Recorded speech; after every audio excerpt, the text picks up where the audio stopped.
Muy buenos días, tengan todos ustedes.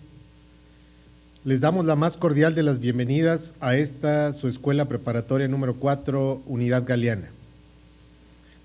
Asimismo, saludamos a las diferentes preparatorias que nos siguen a través de Internet para este quinto ciclo de conferencias de ciencias sociales. Es un honor que nos acompañen esta mañana en el Presidium el maestro en ciencias Alejandro Galván Ramírez, director de nivel medio superior de nuestra alma mater, la Universidad Autónoma de Nuevo León.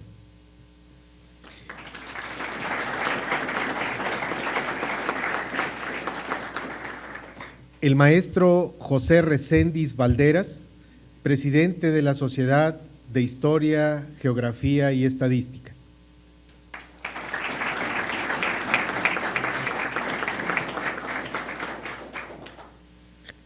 El maestro Dagoberto Silva Fernández, subdirector de nivel medio superior.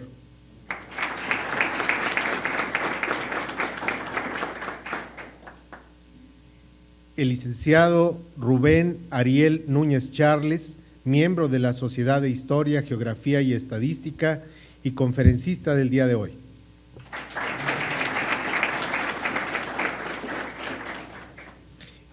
Y nuestro anfitrión, el maestro en ciencias Martín González Aguilar, director de esta preparatoria.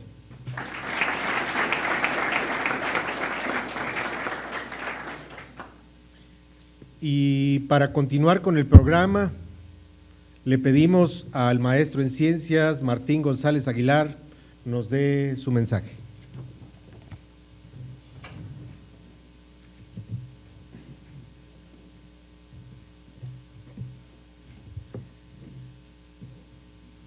Muy buenos días, sean todos bienvenidos y saludo con mucho gusto a nuestras autoridades e invitados especiales que hoy nos acompañan en el Presidium. Maestro José Reséndiz Valderas, presidente de la Sociedad de Historia, Geografía y Estadística de ACE. El maestro en ciencias Alejandro Galván Ramírez, director de la Dirección de Nivel Medio Superior. Licenciado Rubén Ariel Núñez Charles, conferencista del día de hoy. Maestro Dagoberto Silva Fernández, subdirector de nivel medio superior.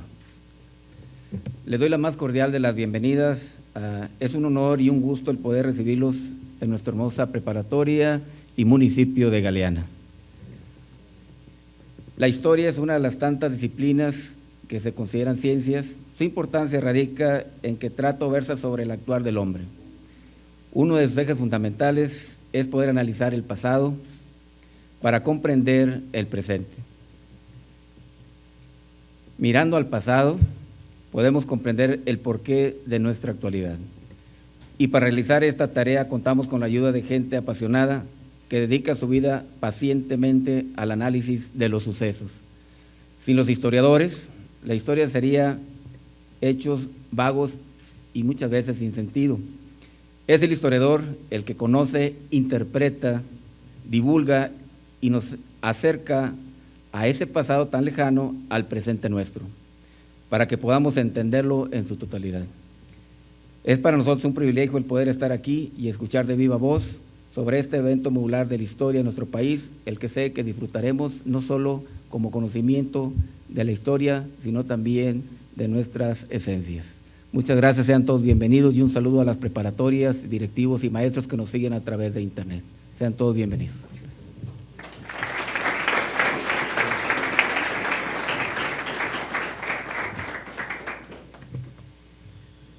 Le pedimos al maestro José Reséndiz Valderas, presidente de la Sociedad de Historia, Geografía y Estadística, nos dé un mensaje.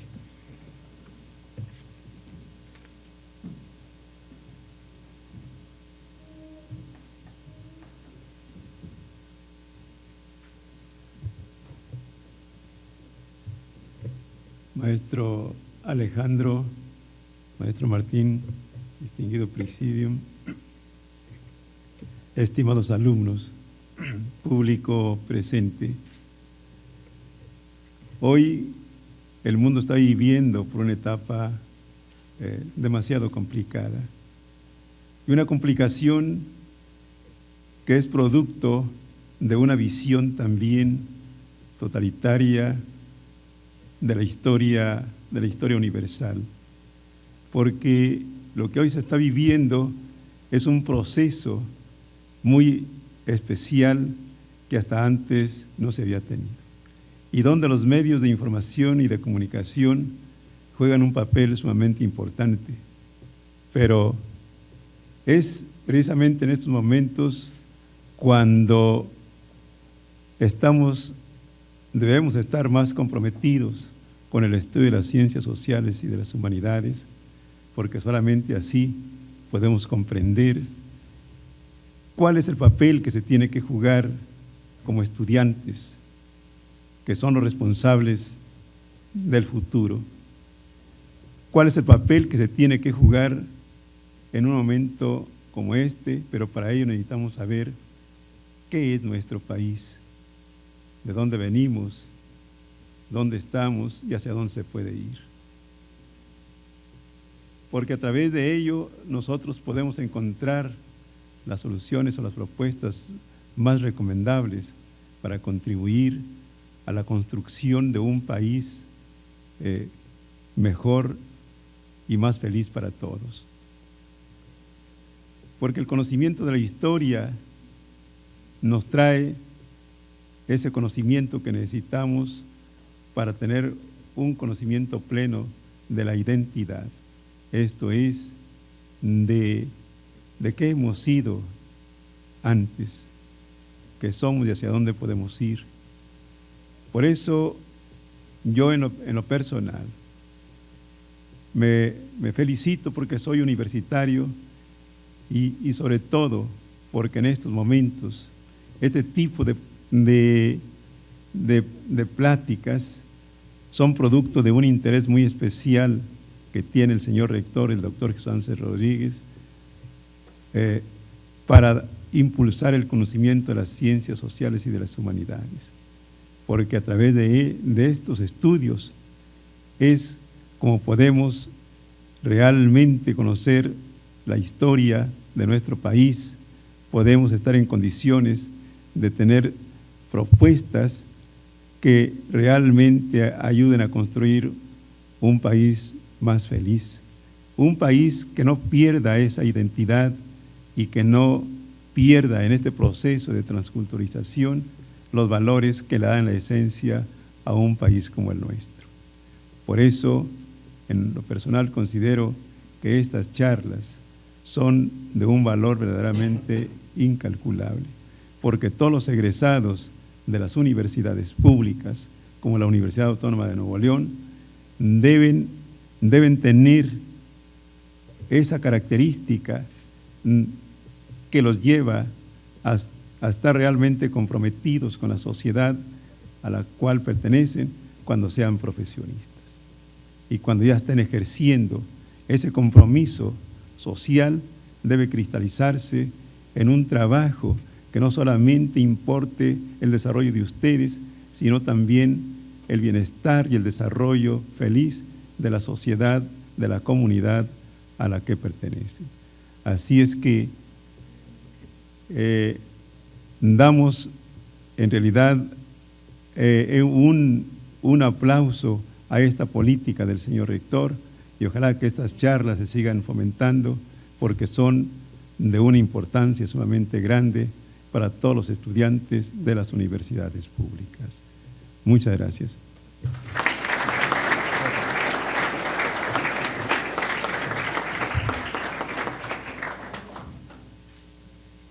Para continuar, le pedimos al maestro en Ciencias, Alejandro Galván Ramírez, director de nivel medio superior, nos haga favor de darnos su mensaje. Primero, en forma muy especial, que sepan que es mi primera participación en esta preparatoria. Aún en un presidio y obviamente en un podio. Pero me llamaba mucho la atención de que pues mi primera participación fue cuando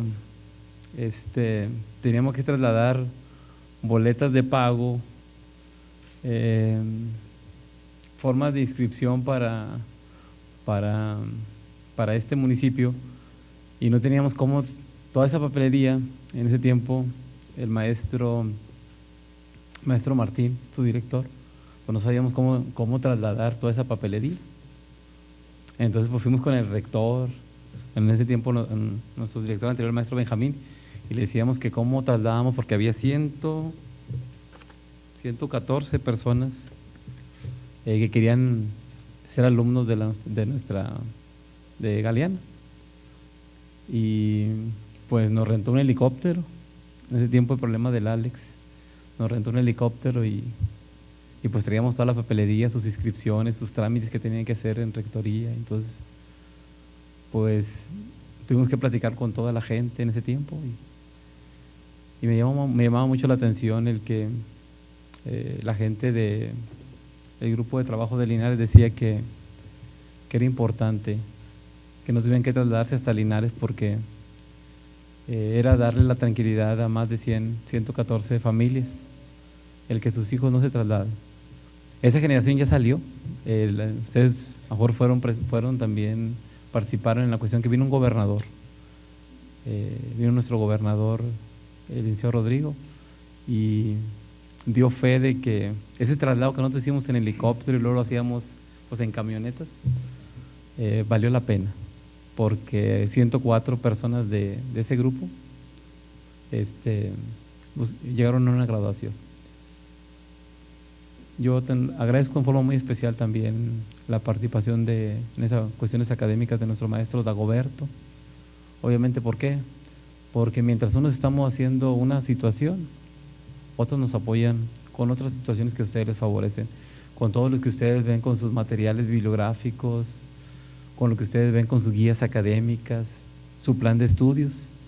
Obviamente hay personas que, por eso quería que estuviera conmigo, para que la gente conociera realmente, toda la gente que trabaja alrededor de que sea un beneficio de ustedes. Agradezco también en forma muy especial pues a nuestro coordinador, a Rubén, el que sea un anfitrión de un proyecto muy ambicioso, un proyecto que ustedes van a estar en la imagen de todas sus preparatorias. Estamos hablando de más de 60,000 alumnos y obviamente se va a crear también un video en el cual se comparte la experiencia de un proyecto que ha sido de nuestro señor rector un símbolo, que la Sociedad Neobolonesa de Historia, Geografía y Estadística, representados en este momento por nuestro maestro Reséndiz,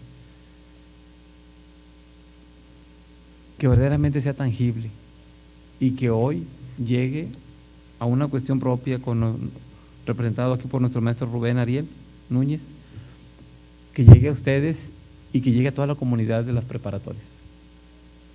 Les platiqué al inicio de la historia de cómo nace esta preparatoria trasladando papelería como podamos nosotros, y luego cómo se inauguran las instalaciones.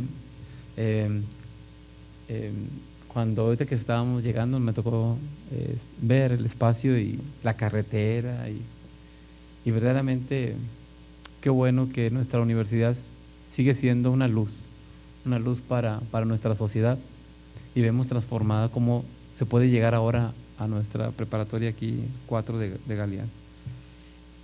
Decirles también que hoy es un día muy especial, un día especial porque no solamente seguimos con este proyecto del maestro Reséndiz, inquieto y universitario auténtico, que sepan que hay una propuesta. Vamos a crear la convocatoria, vamos a que haya un cronista estudiante que esté participando con nuestra sociedad neobolonesa y obviamente en red con nuestros cronistas de todo el estado, para que lo que decían, que no se quede la historia como pláticas a lo mejor no muy sólidas, sino que quede en la parte escrita y que nosotros sigamos divulgando que la universidad sigue siendo un pilar y está fortalecido con la sociedad neobolonesa, porque ese pilar va a ser fundamental para nuestro siguiente proyecto, que va a ser cronistas jóvenes, cronistas que vayan y aprendan de nuestra gran sabiduría que tenemos, grandes representantes en nuestra sociedad, Entonces, debemos aprovecharlo a lo máximo. Decirles que a nombre del señor rector, seguimos con el quinto ciclo, pero seguimos con más proyectos para nuestra preparatoria 4, para todas nuestras preparatorias y para nuestra Universidad Autónoma de Nuevo León. De antemano, muchas gracias y un saludo muy especial a todos los directores, a todos los alumnos de todas nuestras preparatorias, que sepan que somos una gran familia, la familia de la Universidad Autónoma de Nuevo León. Muchas gracias.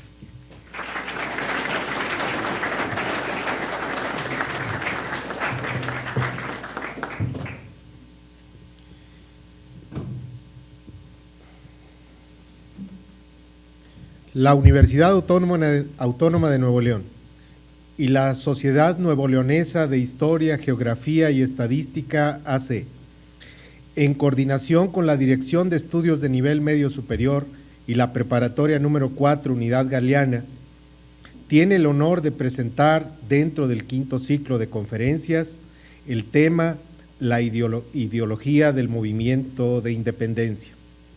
Será impartida por el licenciado Rubén Ariel Núñez Charles. Leeré una parte de su currículum. Su nombre completo, Rubén Ariel Núñez Charles. Su profesión es licenciado en Derecho y Ciencias Sociales. Daremos una partecita porque está muy amplio su currículum.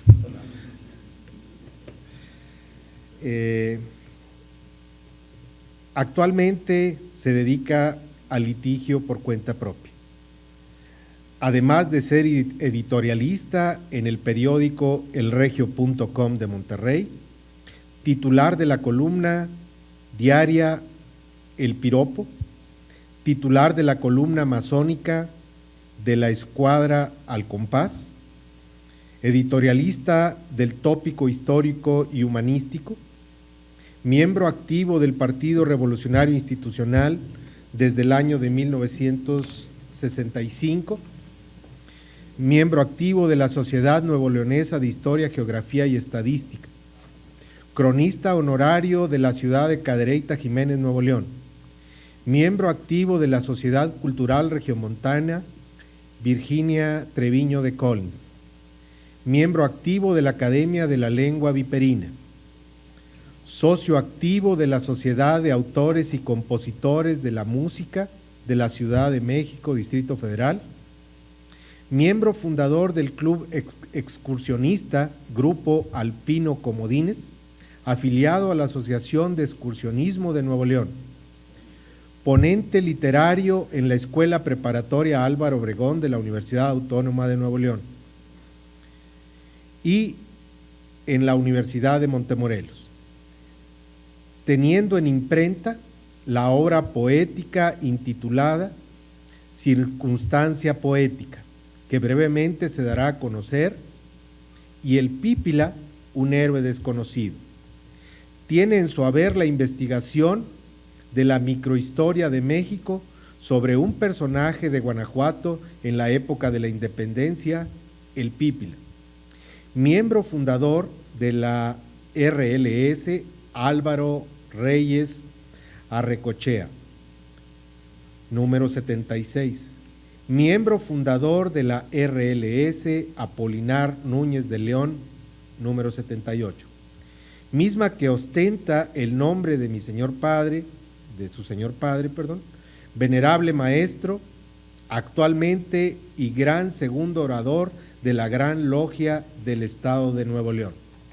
Démosle un fuerte aplauso al maestro Rubén Ariel Núñez Charles, quien nos dará su conferencia. Por favor.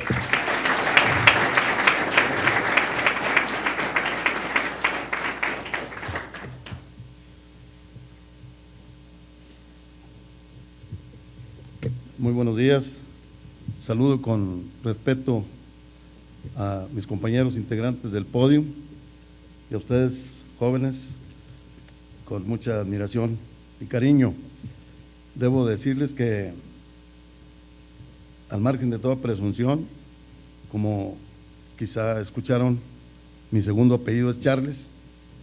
Tengo mis raíces aquí en Galeana, Nuevo León. cuna de grandes próceres políticos distinguidos, Mariano Escobedo Peña, independentista, de García Chavarri, fue secretario de gobierno en el mandato del general Bernardo Reyes, del profesor J. Belén Mendoza, fue alcalde de Galeana y maestro, diputado. Tiene también Galeana, Nuevo León, en su haber un personaje político, distinguido, férreo, aguerrido, válganme la expresión, Jaime Eliodoro Rodríguez Calderón. Y pues muchachos, las palabras que vertieron mis compañeros, mis maestros, el maestro Reséndiz, presidente de la Sociedad Nuevo-Leonesa de Historia, Geografía y Estadística, yo las hago también mías. Ustedes están en el periodo del bachillerato, vendrá el profesionalismo, el cual tendrán que abrazar cada uno según sus aptitudes y vocación. Que les deseo los mejores éxitos en su futuro, para que sean ustedes mejores hombres, mejores mujeres, mejores hijos, mejores padres, mejores mexicanos. Agradezco también la invitación de la Universidad Autónoma de Nuevo León y de mi maestro José Reséndiz Valderas, presidente de la Sociedad Nuevo-Leonesa de Historia, Geografía y Estadística, a la cual es un honor pertenecer a ella.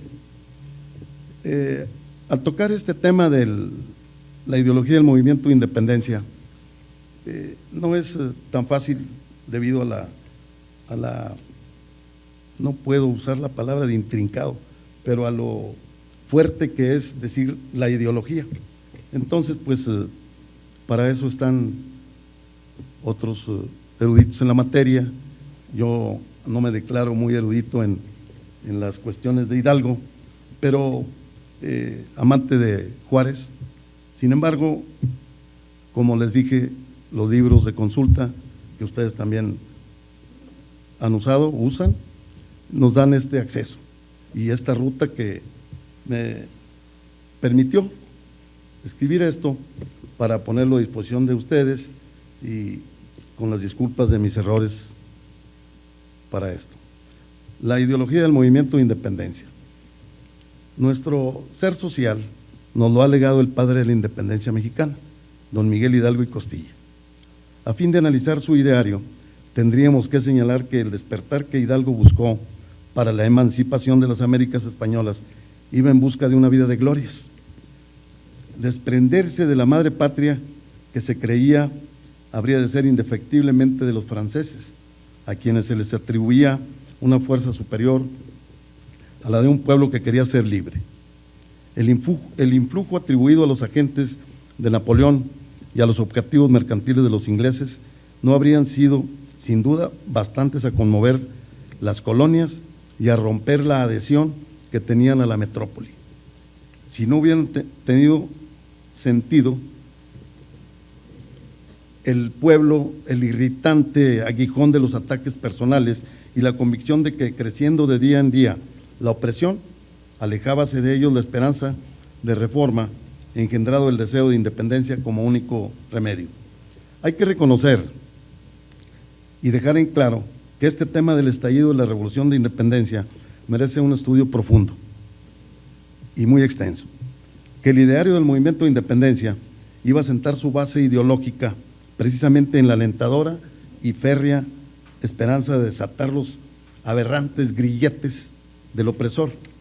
La lucha de clases se avivaba, los agravios aumentaron los motivos. Tendremos que ir forzosamente en retrospectiva de los hechos. En Nueva Granada, el corregidor del Socorro determina la revolución en julio de 1810, al hostilizar con tropas al pueblo desarmado, y en Santa Fe prende la chispa revolucionaria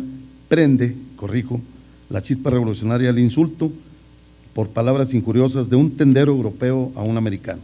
Es una especie de anécdota.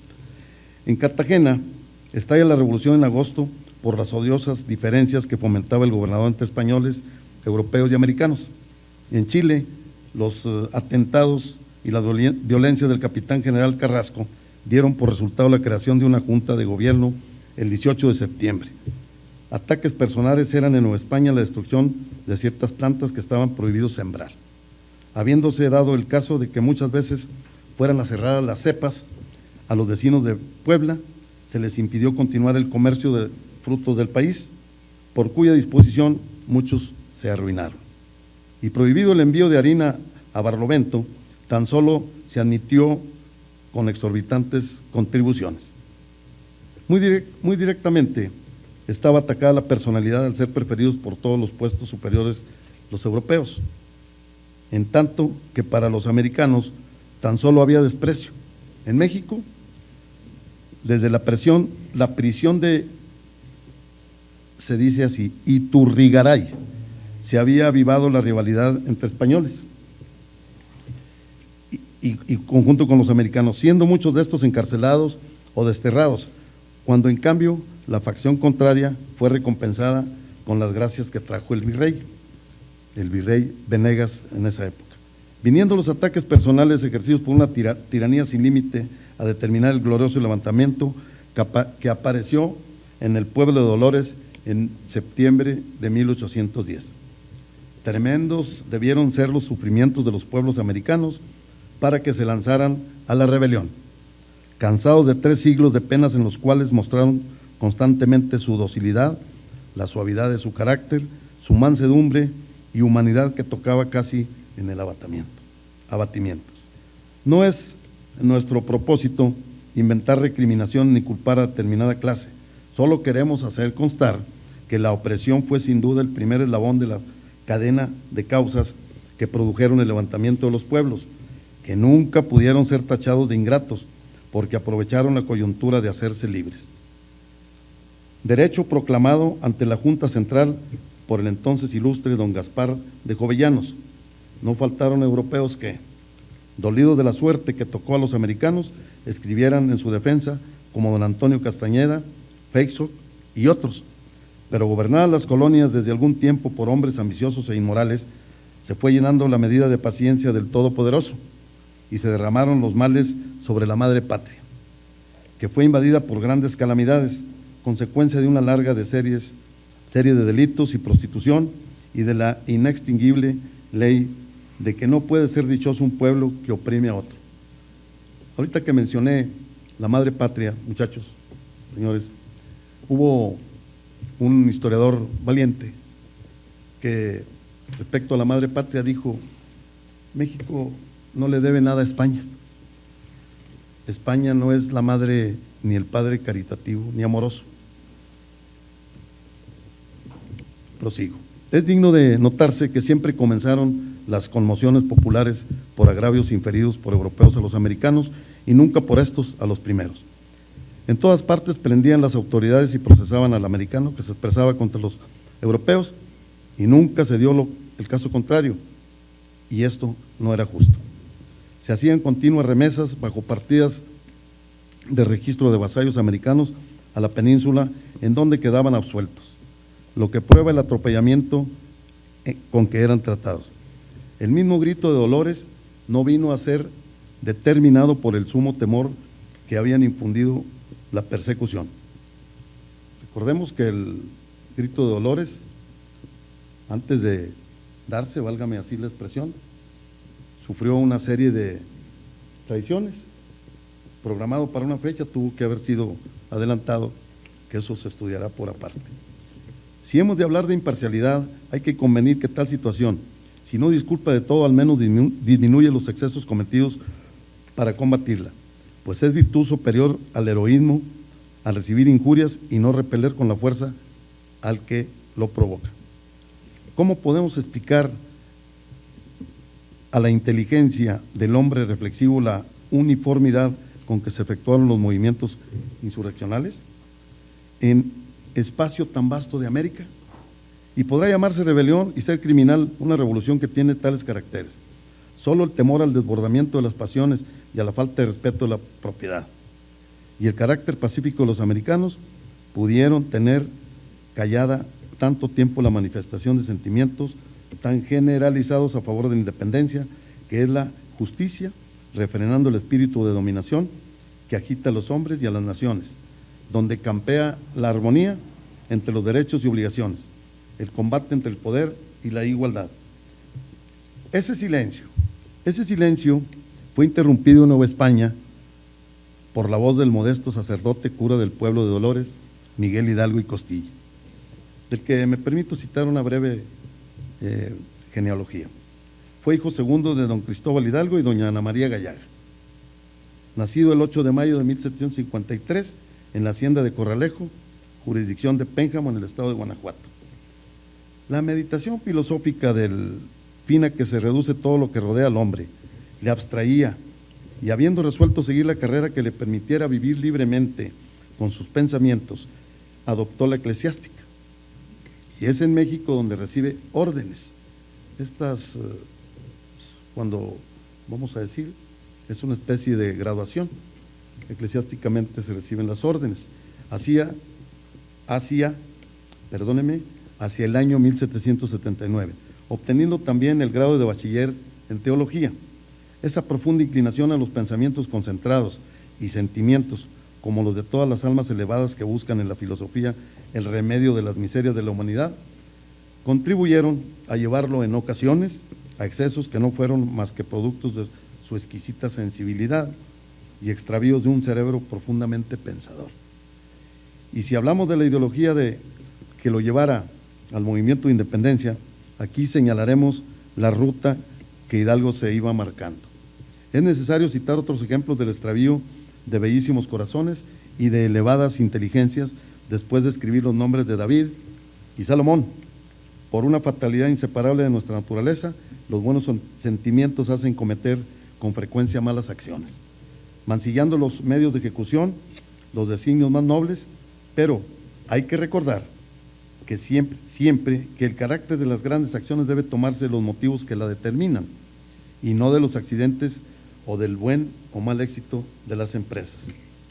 Hidalgo sirvió varios curatos y por muerte de su hermano, el doctor Joaquín, se le dio el del pueblo de Dolores, que producía de 8 a 9 mil pesos anuales.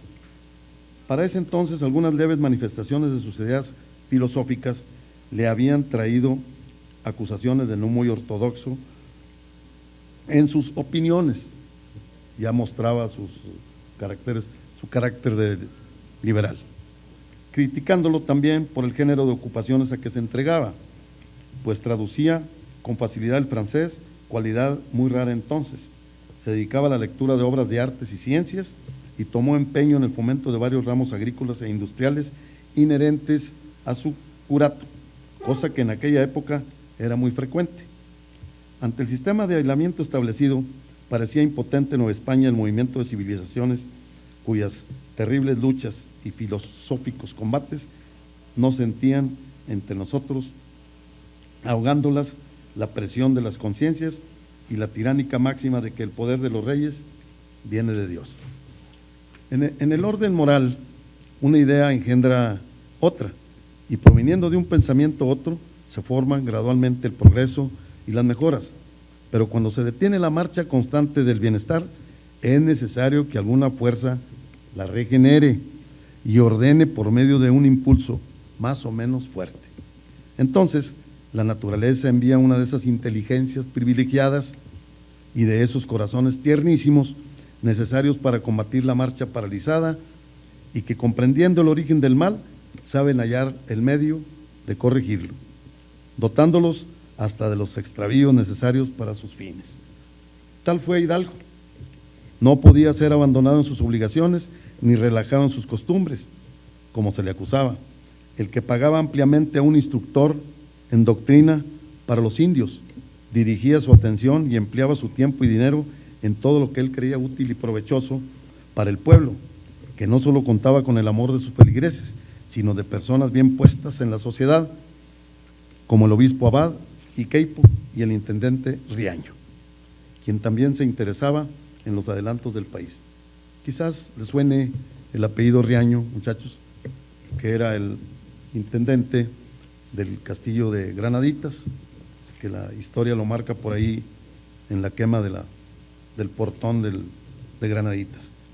Ya se estaba gestando el día de la resurrección, de la gloriosa resurrección de un pueblo que sentía cómo se arrojaba lodo sobre sus apóstoles y el agravio debilitaba fuertemente el innegable derecho a la libertad, ir a buscar la grandeza del alma y la fortaleza, apartándose de lo grande y heroico, y fijándose tan solo en las sombras del cuadro.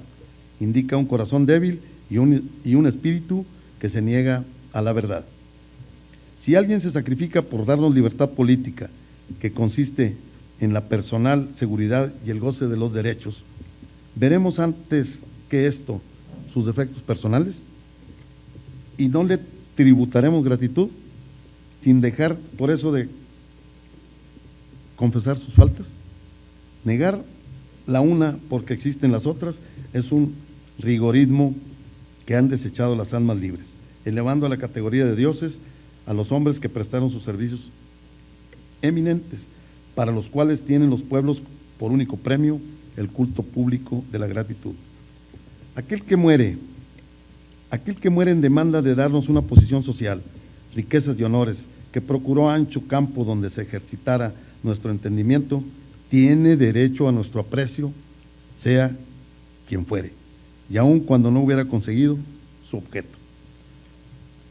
Para realizar Hidalgo el pensamiento de redimir a su patria de la servidumbre colonial, resultado de sus profundas meditaciones, creía conveniente esperar una oportunidad propicia y aprovecharla, conociendo que en los grandes acontecimientos, más que el acuerdo fortuito de los individuos, opera el necesario encadenamiento de las cosas.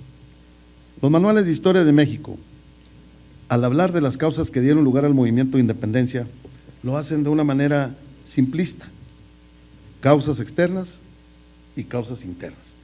Entre las causas externas mencionan la Revolución Francesa de 1789, la independencia de los Estados Unidos, etcétera, como si hubiera una relación directa entre estos factores y la lucha insurgente. Las causas de toda revolución en un país determinado son fundamentalmente internas. Los factores externos constituyen condiciones más o menos favorables para que se desarrolle un proceso revolucionario. El mundo de principios del siglo XIX había sufrido grandes cambios. El régimen feudal estaba dejando el paso a un nuevo sistema más avanzado, el capitalismo.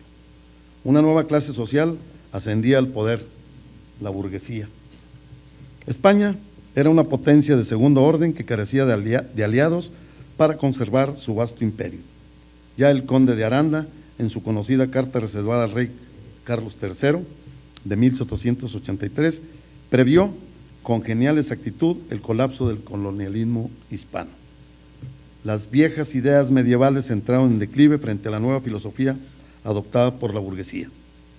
Todo el andamiaje que había servido de sostén a las carcomidas instituciones de la Edad Media se había desplomado. El saber basado en las llamadas verdades reveladas y en los principios de autoridad se había desacreditado ante la filosofía basada en la razón y en la búsqueda libre del conocimiento. El dogmatismo clerical y la intolerancia se vinieron abajo con las nuevas tesis de los derechos del hombre. La forma del gobierno republicana aparecía como la expresión de la voluntad popular frente a la monarquía absoluta. El derecho de los pueblos a su libre determinación con la Revolución Francesa y la norteamericana aparecía como réplica a los pretendidos derechos de mantener el dominio colonial. Estas son las condiciones objetivas y subjetivas de carácter internacional que habían de coadyuvar al estallido independentista, no solo de México, sino de toda Latinoamérica. Un mundo en transición entre el modo de producción feudal y el modo de producción capitalista, que tenía su reflejo en la contradicción ideológica entre dos materias de entender: la realidad, la concepción estática del mundo y la vida por mantenerlo viejo, y la concepción dinámica para forjar una nueva sociedad y un nuevo Estado. La causa fundamental de la lucha insurgente no fue el choque entre la metrópoli y una nación ya formada, no fue el levantamiento general de un pueblo con conciencia nacionalista frente al dominio extranjero, no fue el patriotismo del pueblo mexicano como factor de unidad nacional el que determinó el estallido revolucionario. Si la nación mexicana hubiera estado ya hecha en 1810, con comunidad de territorio, de economía, de cultura y de lenguaje, y el empuje del gran Frente Nacional, hubiera despedazado en poco tiempo la fuerza extranjera. La causa esencial que hizo surgir el movimiento emancipador radica en el movimiento colonial sobre el pueblo mexicano. Pero en cuanto estableció nuestro país a una estructura económico-social basada en relaciones feudal, monopolios y estancos, y en el permanente saque de nuestros recursos naturales y financieros, así el objetivo de alcanzar la independencia política tenía que estar ligado a un laberinto, a la meta de destruir el régimen social. Es claro que las clases interesadas en mantener las viejas relaciones de producción son las que se benefician de ellas. En cambio, las clases empeñadas en destruirlas son aquellas que están sometidas a la explotación y a la asfixia del estancamiento. ¿Qué clases sociales eran las beneficiadas del sistema colonial? Las clases explotadoras, que pudiéramos llamar feudal esclavistas, compuestas por los grandes propietarios de tierra, los ricos mineros, los poderosos comerciantes, el alto clero, los peninsulares, los criollos potentados. ¿Qué clases sociales eran las perjudicadas? La clase explotada, la que estaban sometidas a diversas formas de servidumbre y esclavitud, menciono, indígenas, negros, mestizos, las castas. También entraban en choque con el sistema colonial los diversos estratos de la pequeña burguesía, curas, los intelectuales,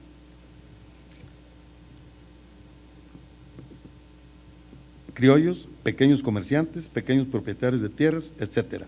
Se puede decir que en la región del Bajío, que se formó alrededor de los centros mineros de Guanajuato, es la parte del Bajío, comenzaban a darse relaciones burguesas de producción. Pero eso no fue una casualidad que ahí se desatara el vendaval de la insurgencia. Es en una parte del país de mayor avance social, pero el hecho cierto, dice Lombardo Toledano, el hecho cierto es que en el país no había surgido una poderosa burguesía revolucionaria, una nueva clase social que, participando en los beneficios de la revolución económica, disputara el poder material a quien lo tuviera en sus manos.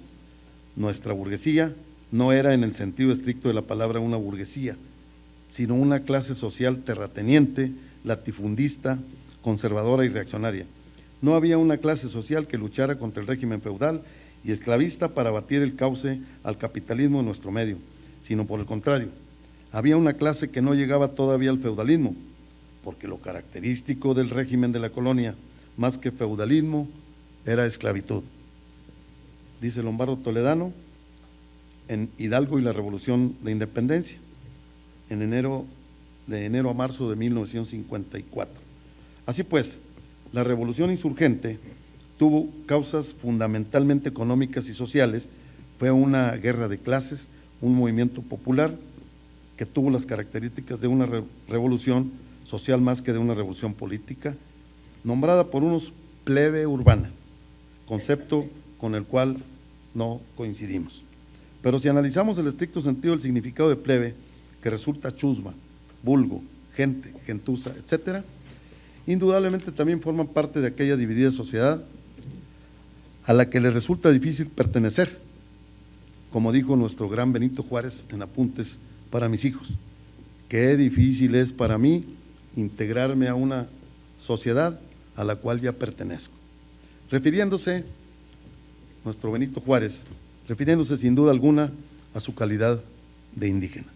Sin embargo, la lucha de clases en el seno de una revolución social conlleva una vigorosa lucha política, porque las clases sociales que trataban de destruir el sistema económico-social imperante, forzosamente persiguen el objetivo de desplazar la clase que está en el poder, destruir el viejo Estado y crear uno nuevo. Los insurgentes no tan solo tuvieron un programa de cambios económicos y sociales profundos, sino que también delinearon el tipo de Estado que pretendían instaurar. Pero esto no invalida la tesis de que el movimiento insurgente tuvo como divisa primaria la remoción de las bases materiales que servían de sustentación al colonialismo español. Ya dijimos que no había a principios del siglo XIX una conciencia nacional generalizada. También es correcto afirmar que un sector de la sociedad novohispana, los criollos y parte de la población mestiza, poseía un arraigado orgullo de sentirse mexicano.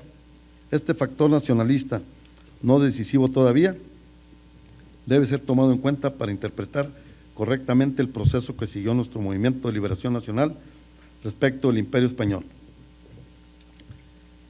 La Ilustración mexicana del siglo XVIII, movimiento cultural de penetración y difusión de la filosofía, la ciencia y las teorías políticas modernas, contribuyó a preparar las condiciones subjetivas en los círculos intelectuales para que se acrecentara el celo de rechazo a la preeminencia de los españoles en la vida económica del país y de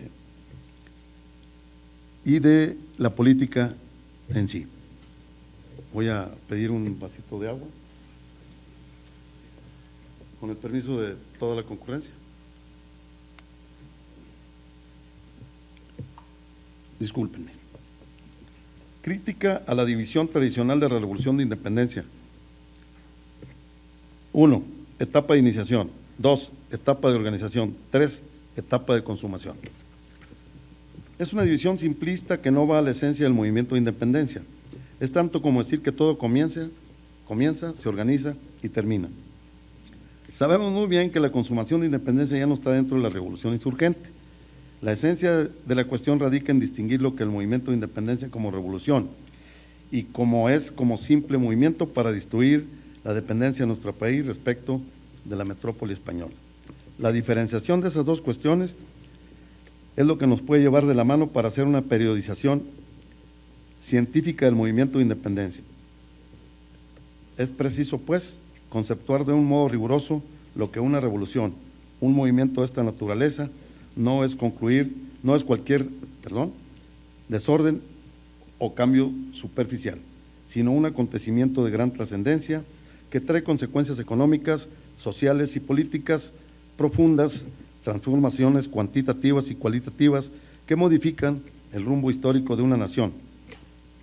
Se puede decir que una revolución tiene 4 características fundamentales. 1. Es un movimiento de carácter popular porque en él intervienen las grandes masas del campo y de la ciudad. 2. Es un movimiento que se propone como finalidad esencial destruir el régimen económico social existente para reemplazarlo por otro. 3. Es un movimiento en contra de la clase social que tiene el poder, a efecto de que otra clase social distinta lo tome en sus manos. 4. Es un movimiento siempre progresivo que trata de llevar a la sociedad a estadios más avanzados.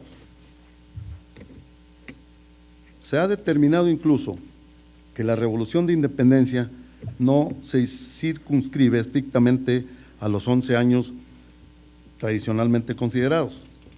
Antes hubo una serie de movimientos esporádicos, no solo para darle autonomía al país, sino rebeliones para destruir las relaciones feudales esclavistas impuestas por la colonia. Se sostiene, con razón, que en 1821 concluyó la guerra para la independencia, pero no la revolución, ya que los objetivos de la insurgencia no fueron alcanzados al terminar el dominio español sobre nuestro país. Por eso se dice que la revolución de independencia no logró, pudieron alcanzar las revoluciones de reforma y la de 1910-1917. Es decir, se plantea la tesis de que en realidad México tiene una sola gran revolución para destruir las relaciones precapitalistas de producción con los 3 movimientos de que hicimos referencia.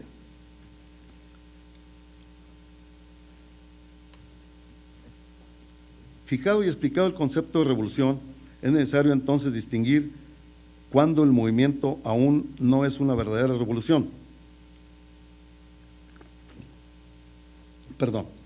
Porque se convierte en una conflagración que tendía a destruir el sistema económico-social imperante.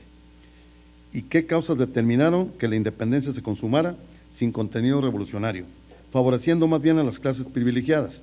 Consecuentemente, el movimiento de independencia debe dividirse en 3 etapas. 1. Etapa prerrevolucionaria, cuando el movimiento no se plantea todavía objetivos económicos, sociales de carácter radical, sino metas políticas de alcance limitados para darle autonomía al país dentro del imperio español. 2. Etapa revolucionaria, cuando la fuerza incontenible de las masas presiona al movimiento hacia propósitos no previstos incluso por quienes comenzaron el levantamiento armado. Etapa contrarrevolucionaria, cuando estalla un movimiento completamente ajeno a la insurgencia y que le da la victoria a las clases conservadoras. Ya sabemos lo que ocurrió después del descubrimiento de la conspiración de Querétaro. Hidalgo llamó al pueblo a la lucha y el pueblo respondió. Las masas desheredadas se incorporaron al ejército insurgente, que pronto creció tremendamente. Se desató la energía acumulada. Hidalgo comprendió, dice Lombardo Toledano, desde la primera refriega, desde la toma del castillo de Granaditas de Guanajuato, que el pueblo iba a pasar por encima de él y del plan que él formulaba de acuerdo con Allende, y por encima de la Junta de Querétaro, que era el centro organizado por la conspiración, por encima de las juntas revolucionarias que había en diversas regiones de la Nueva España. Hidalgo comprendió que no se iba a encauzar dentro de aparatos preestablecidos y dentro de normas rígidas el movimiento enorme que despertaría todas las posibilidades y todas las influencias de los caudillos del propio movimiento revolucionario. Eran 3 siglos de opresión que no podían canalizar y menos dirigir con quien ordena un ejército profesional. Es decir, presión de las masas, la presión de las masas convirtió al movimiento en una verdadera revolución popular. Características fundamentales. 1. Después del grito de Dolores, el movimiento se convirtió en un levantamiento de las grandes masas oprimidas, sometidas a las diversas formas de servidumbre y esclavitud. 2. Se deja atrás el propósito simplemente golpista, concebido en las diversas conspiraciones, y se alcanza la convicción, por lo menos en algunos caudillos, de los que la lucha ha sido larga y difícil. 3. Se va soslayando el programa criollo original relativo al reconocimiento de Fernando VII y a una autonomía del país dentro del Imperio Español, a la manera del conde de Aranda. Así, al irse abandonando el fernandismo, se va forjando la meta de conquistar la independencia total y definitiva. A medida que el movimiento crece, se intensifica y se prolonga, va definiendo con mayor precisión y claridad su programa destructivo del sistema imperante. Se va conformando un programa de reivindicaciones económicas, sociales y políticas que lleva el propósito de destruir al viejo Estado, Iglesia y las relaciones feudales esclavistas, así como la consecución de la independencia política y económica del país.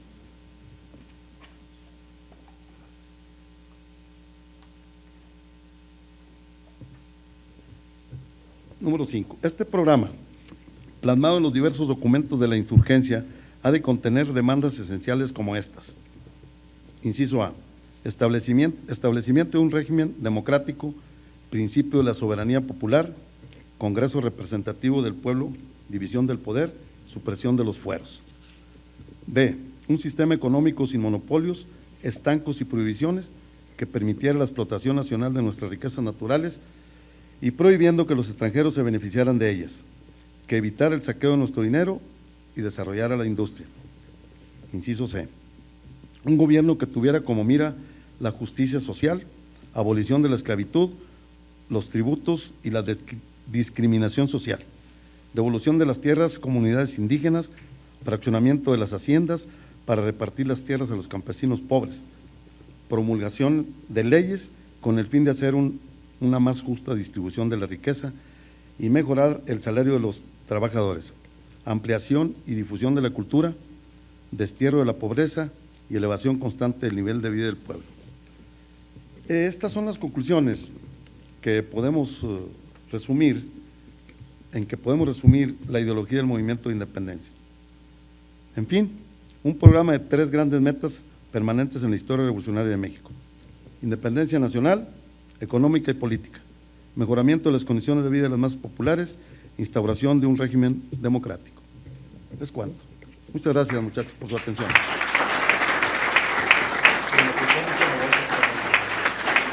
Gracias.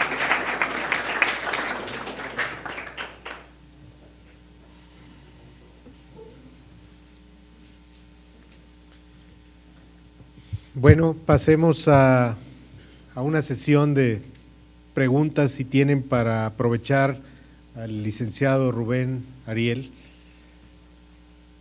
No sé si alguien tuviera alguna pregunta al respecto.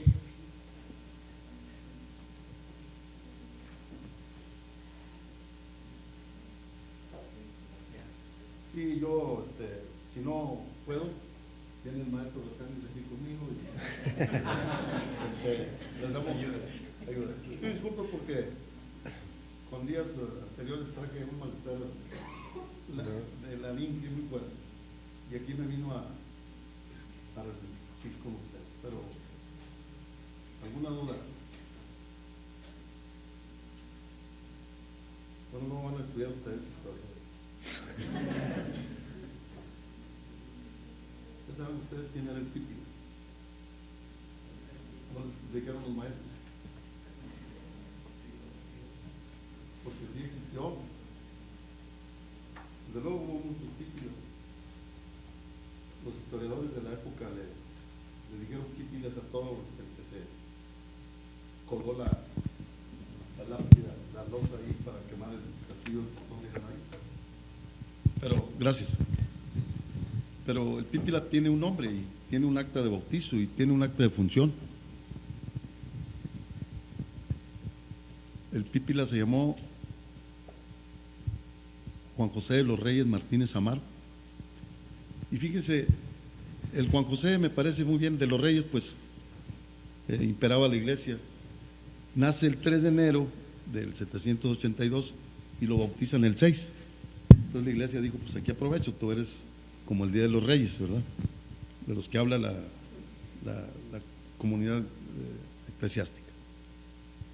Entonces, pues ahí en el estallido de la Revolución de Independencia, Hidalgo, mientras que se ponía de acuerdo con Allende de cómo pues llevar a cabo ya su revolución, Hidalgo no tenía conocimientos militares. Sin embargo, Allende sí, había 19 años o 20 y tantos años de diferencia de edades entre Allende y Hidalgo. Entonces, en la refriega, pues necesitaban tomar la Lóndiga porque había lo que el movimiento le pudiera servir, dineros, pertrechos o lo que le sirviera a un movimiento de independencia. Y ahí es donde yo les mencionaba al intendente Riaño. Dice la historia que Riaño era compadre del Pípila.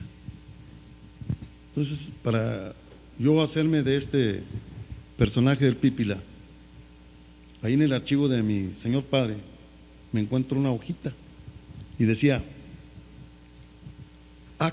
fe de bautismo del Pípila.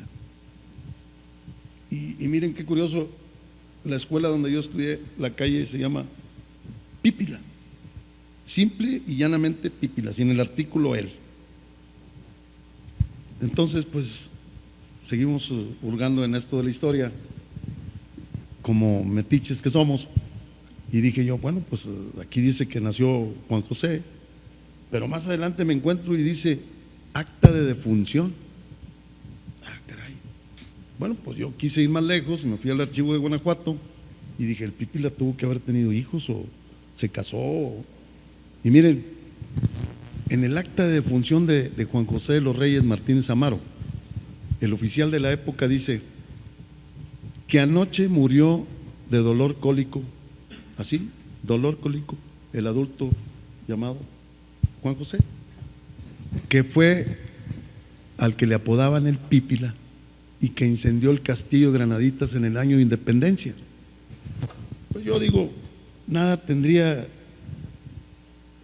no tenía por qué poner el oficial del registro civil, porque ya estaban las leyes de reforma. El Pípila muere en 1881, ya había actas de lo civil. Entonces, a él que le interesaba si el Pípila, como ahorita si muere, un ejemplo, a ver si los logro sacar del marasmo, si muere José José, el oficial que registre su defunción no le va a poner José Sosa, alias José José, que fue el que grabó el triste, ¿verdad? Entonces, este oficial del registro civil ni se dio cuenta del alcance que hizo, ¿verdad? O que fue director de la prepa o que Galeana y trajeron, andaban arrojando del helicóptero, no, ¿verdad?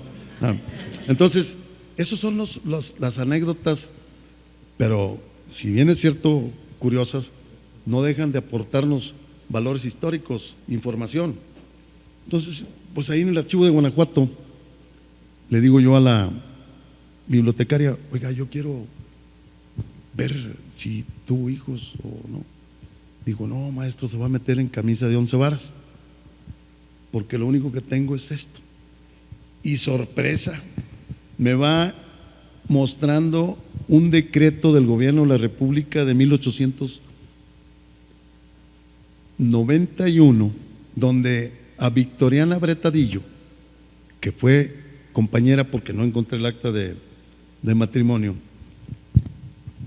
muere y su hija, tuvo 3 hijos, el Pípila, creo que Juana María o María Luisa, promueve unas informaciones testimoniales para lograr unos beneficios pensionales que el gobierno de la República otorgaba a los que prestaban servicio a la patria. Entonces en el decreto dice que se da como no está la Victoriana, se le da a la hija por servicios prestados de su señor padre a la patria, a quien Juan José de los Reyes, a quien apodaban el Pípila, capitán del ejército de Hidalgo. Entonces hay unas controversias ahí de que el Pípila muere en la batalla de los Magueyes y que en las cruces. Pues yo les presento a mis amigos historiadores esa acta de función y como abogado pues les doy el fundamento, ¿verdad? Así, muchachos, pues a mí me hablaron de presentar este trabajo de la ideología del movimiento de independencia, porque innegable que tenemos que tocar ciertos pasajes que componen la microhistoria de México, y este para mí es considerado uno, el del Pípila.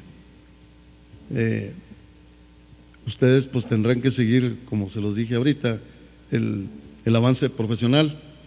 Unos serán médicos, otros abogados, psicólogos y otros pues historiadores, ¿por qué no? ¿Verdad? Pero no vi ningún atrevido que hiciera una pregunta. Yo quisiera capear ese tiro a gol, a ver si puedo.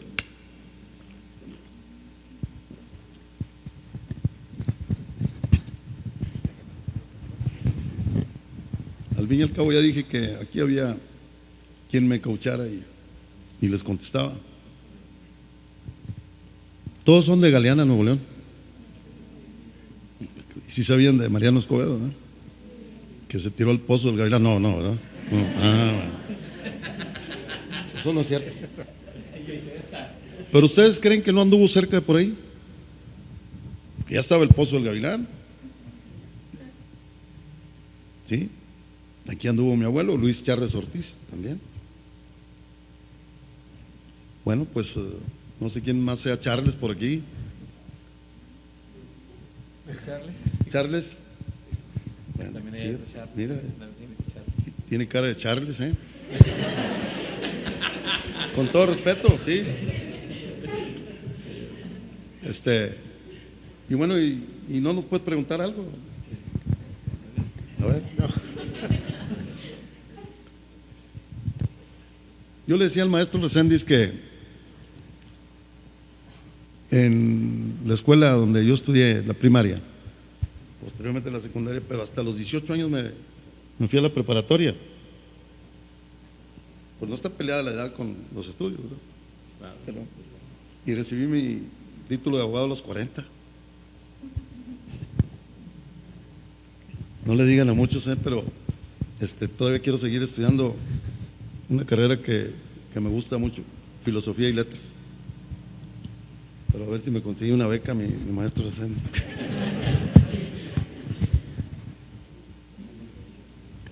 Bueno, pero por ahí viene la pregunta ya, maestro. ¿Alguna pregunta, compañeritos? Los los maestros también pueden preguntar, ¿verdad? Sí. ¿Perdón? Pregunta su director que cómo se hizo historiador, profesor. Bueno.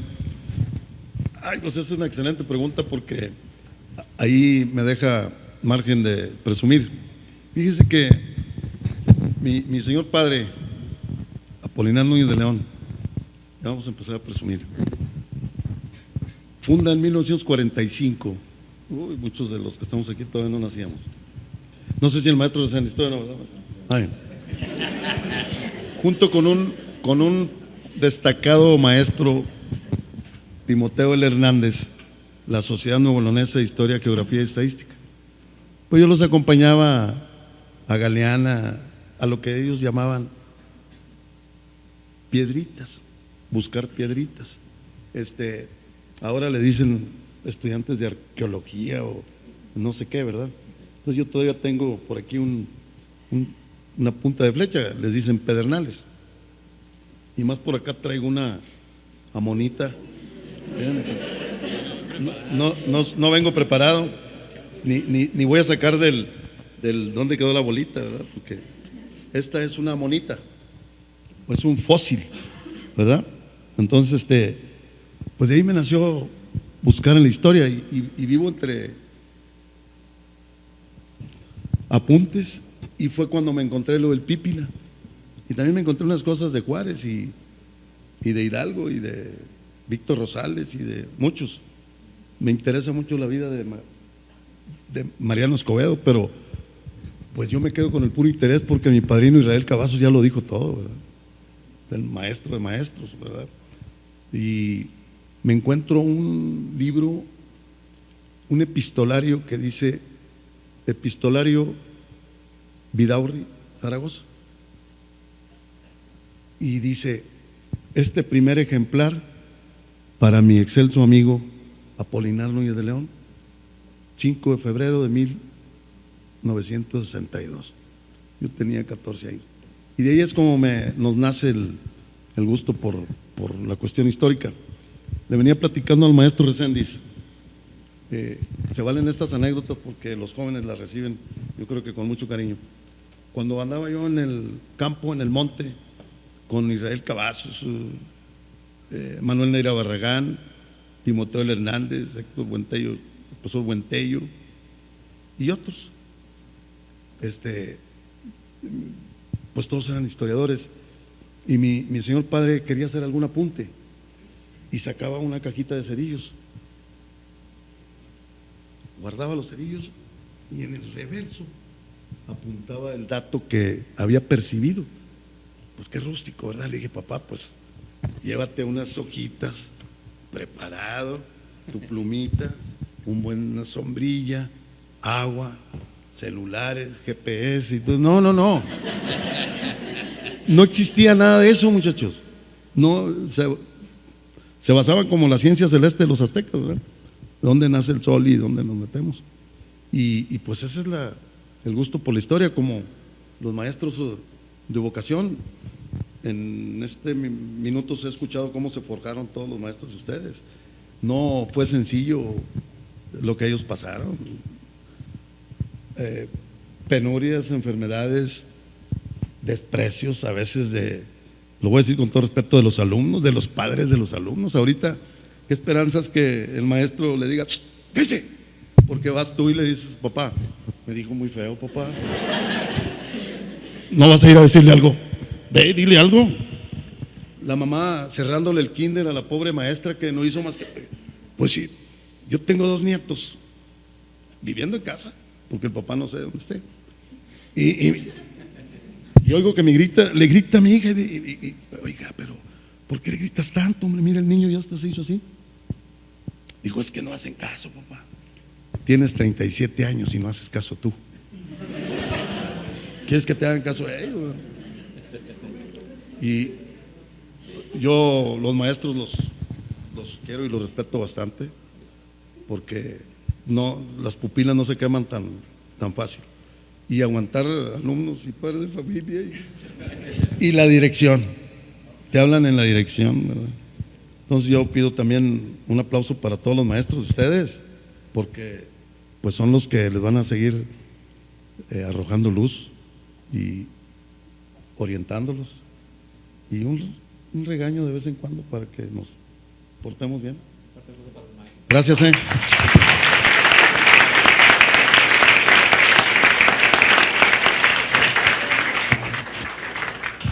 Bueno, pues no nos queda más que agradecer al licenciado Rubén Ariel Núñez Charles y a los honorables miembros del Presidium. A nombre de esta comunidad universitaria, la Escuela Preparatoria número 4, Unidad Galeana, les da las gracias. Muchas gracias.